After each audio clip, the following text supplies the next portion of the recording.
Faut-il craindre que le vin disparaisse? Avec le réchauffement climatique, c'est toute la production viticole qui est bousculée. Merci Yves Lers d'être avec nous. Bonjour. Vous êtes journaliste spécialiste du climat, de l'alimentation notamment, et vous publiez chez Bucher-Chastel avec Valérie Laramé de Tannenberg, Vin, le grand bouleversement, quelle vigne pour le climat. D'abord, ce grand bouleversement, c'est le réchauffement climatique, clairement. C'est le réchauffement, mais pas uniquement. Pas uniquement, justement, mais principalement. Et quel impact a-t-il sur les vignes? En fait, on a cultivé les vignes de façon tranquille pendant des années. De toute façon, bon, ça allait bien, le vin était bon. Il y a 20 ans, on ne parlait pas du changement climatique, on en parlait, mais bon, on verra bien ce que ça donnera plus tard. Eh ben non, c'est pas ce qui se passe. C'est pas plus tard, c'est très proche. Et c'est pas ce qui se passe pour tout le monde, d'ailleurs. C'est pas ce qu'on a vu, quel été on a eu et qui arrive à se terminer tout doucement maintenant. C'est que la vigne, elle résiste mal aux appels difficiles du changement climatique et du réchauffement en général. Plus 2 degrés cet été, qui se sont traduits souvent par plus 4 dans les vignes, etc. Certaines ont bien résisté, d'autres ont beaucoup moins résisté. Et puis les vignes restent cultivées de façon très classique, très traditionnelle, très conventionnelle, alors qu'il faudrait passer à autre chose. C'est peut-être ça qu'il faut changer. Voilà, c'est ça qu'il faut changer. Et justement, si on ne change pas, est-ce que les vignes et le vin peuvent disparaître à terme? Pas partout. Pas partout. Il y a une carte. Il y a des cartes. Il y a une cartographie. Oui. Elle est naturellement pas fixe, pas rigide. Oui. C'est souple. Hein, on ne sait pas. 2050, c'est un peu compliqué de faire des projections. Alors on va dire, disons d'ici une trentaine d'années. On sait en France que tout ce qui est en dessous du 45e parallèle, qui était l'idéal pour le Bordelais, eh ben, c'est plus tout à fait l'idéal. Il faut remonter. Il faut remonter. Le Bordeaux, toute la partie sud de la France, l'Espagne qui va souffrir. 3e producteur mondial. Hein. Oui, exactement. L'Italie, premier. Premier, oui. Actuellement, la France, deuxième. Deuxième, oui. Si vous prenez ces trois-là, qui vont souffrir énormément, bon, en France, ça remonte. Ça remonte dans les Côtes-du-Rhône Nord, Beaujolais-Bourgogne, Vallée de la Loire, c'est un peu l'avenir demain. Il se porte plutôt bien. Donc en fait, on assiste en ce moment à un déplacement géographique des vignes qui va continuer sans doute. On cultive du vin en Bretagne aujourd'hui, voilà, en Normandie, en Grande-Bretagne également, voilà, alors qu'il n'y avait pas de vignes dans les années 50. Il y en avait au Moyen-Âge, avant le petit âge glaciaire. Il y avait des vignes en Angleterre et maintenant il y en a partout. L'équivalent du vignoble anglais, c'est à peu près la taille du vignoble champenois. C'est pas non plus quelque chose d'extraordinaire. Oui, mais c'est là. Cette année, avec 2 degrés, ils ont fait un vin qui est excellent. Mais il y a un autre pays qui, lui, va en profiter largement et sans doute plus que la Grande-Bretagne, c'est l'Allemagne.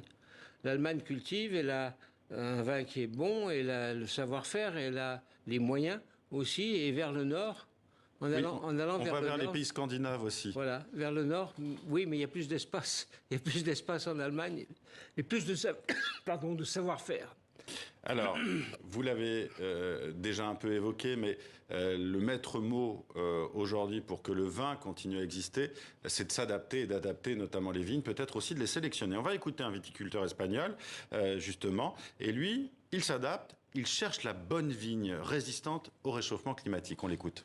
Le Malvasia des Sitges, c'est un cépage très intéressant avec une acidité très élevée.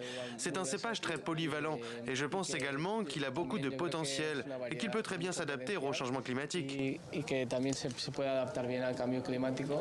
C'est ça, Yves Lers, aujourd'hui la solution, c'est de sélectionner les vignes. C'est pas la solution, c'est une des solutions.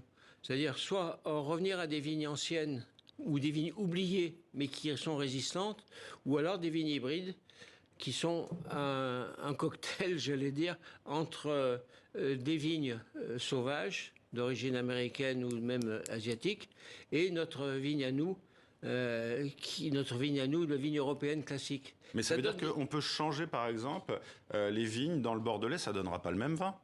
Normalement, ça devrait donner des vins qui s'approchent, l'idée, mais vous avez raison, c'est pas sûr du tout que ça donne le même vin. En Champagne, ils y travaillent, mais ils y travaillent avec une idée, c'est-à-dire qu'ils seront au point sur un nouveau cépage, en quoi? 2030, 2035. Tout est très long et le réchauffement va très vite. Donc ces vignes hybrides, elles ont un avantage, c'est qu'elles résistent bien aux maladies comme l'oïdium et le mildiou, qui est une cochonnerie que bien connaissent et qui peut tuer. Il y a d'autres problèmes qui sont très dur pour les vignerons d'aujourd'hui, c'est le gel. Vous avez un mois de mars qui est doux, pof, le gel vers le 10 avril. Il va tuer les fruits. Et bien c'est fini et ça s'affiche en l'air. Alors il y a des méthodes, il y a autre chose. Et puis il y a le reste du monde aussi, Oui. si vous voulez. Mais bien sûr, oui. Alors le reste du monde, on a parlé de l'Europe. Au sud, c'est compliqué, ce sera de plus en plus compliqué. On mettra des panneaux solaires par-dessus les vignes. Mais est-ce que justement la Californie, qui produit beaucoup de vin aussi, est-ce que le vin californien s'est terminé? Vous avez remarqué qu'il y avait eu beaucoup d'incendies en Californie ces dernières années. Oui, on le suit énormément ici. Et oui. ces vins en Californie qui sont très bons, dans lesquels les Français ont beaucoup investi, surtout les Bordelais d'ailleurs, et ben c'est compliqué. Et pour l'instant, les chaleurs qui sont de plus en plus élevées profitent davantage aux vins qui sont cultivés, aux vignes qui sont cultivées dans l'Oregon et dans l'État de Washington, qui donc un peu plus au nord, toujours à l'ouest, toujours au nord-ouest. Il y en a même au Canada, un peu. Bon, pour l'instant, c'est un peu expérimental. Mais dans l'État de Washington, c'est 10% des vignes de Californie. Donc, c'est pas du tout... Et l'avenir du vin, l'avenir mondial du vin, il se trouve peut-être en Chine aussi. Et l'avenir du vin pourrait se trouver en Chine. Mais ces dernières années, on a beaucoup dit que la vigne en Chine allait être le premier vignoble du monde. Ben, on en revient un peu. Les confrères ou autres qui ont étudié ça de très près, ils se rendent compte que c'est peut-être pas tout à fait aussi simple. Il y a des pays où ça va très bien marcher, comme la Nouvelle-Zélande. C'est compliqué en Afrique du Sud. C'est compliqué en Amérique latine, surtout pour des questions d'eau, en Argentine par exemple. Un peu moins au Chili parce qu'ils descendent vers la terre de feu. Ouais. Et la terre de feu, comme par hasard, elle est plus fraîche, bien sûr. Et puis, chacun cherche son truc et chacun travaille avec l'autre. Ce qui est une nouveauté, ça. Merci Yves Lers d'avoir été avec nous. Vin, le grand bouleversement, c'est publié chez Bucher-Chastel avec la participation de Valérie Laramé de Tannenberg. Merci d'avoir été avec nous. Merci.